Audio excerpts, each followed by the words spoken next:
Well, having convinced poor Jeff Flake to order a week-long FBI investigation of Judge Brett Kavanaugh, that happened after someone screamed at him in an elevator, which is how our democracy works now.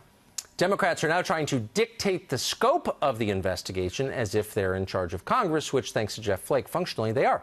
In a letter released today, 10 Democrats in the Senate Judiciary Committee have called for the Bureau to investigate all 3 allegations against Kavanaugh, including Julie Swetnick's fantasy about gang rape.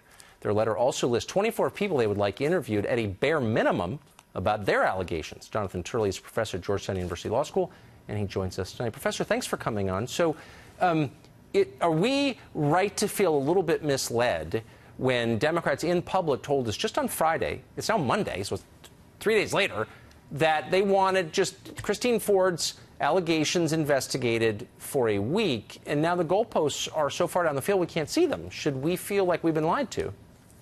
Well, I think that the least convincing part of the Democratic case is that this was not being manipulated in terms of its timing. I think most people believe that these allegations were held to the last minute, right before a vote, and I think there's some legitimate criticism for that. And also, I think one can anticipate that 1 week is not going to satisfy many of the critics. The fact is that most of these statements, if not all of them, were previously given to the committee. They're unlikely to change. And so the outcome of this investigation is unlikely to change many minds. And we're going to get to a point where we have to make a decision. If senators feel that the record is insufficient, they have a reason, I suppose, to vote on that basis. But to keep this open indefinitely is going to do, I think, an injustice to the nominee and to the process. So we have to come to some conclusion.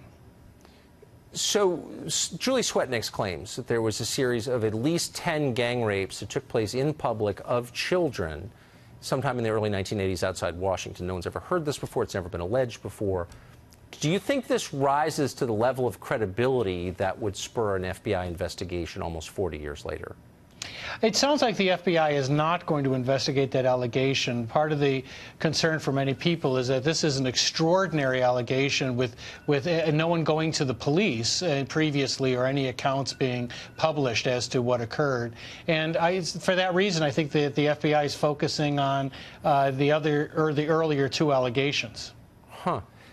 Do you expect that Republicans will be able to reassert control over this process, since I think they do run the United States Senate? Could they say, you know, it's been enough time, Mark Judge has been interviewed again under oath, we're done? Can they do that? Of course they can, and it does appear that McConnell is going to push this through. He insists that there's going to be a vote this week. The timing is a little bit curious because the FBI was given a full week. That would end on Friday. Presumably a lot of material would be given to the Senate on Friday. So it's not quite clear how the logistics are going to happen for the FBI to be concluded on Friday, presumably, and also have the vote on Friday. Okay. Professor Shirley, thanks very much. It's great to talk to you. Thank you. See you, Tucker.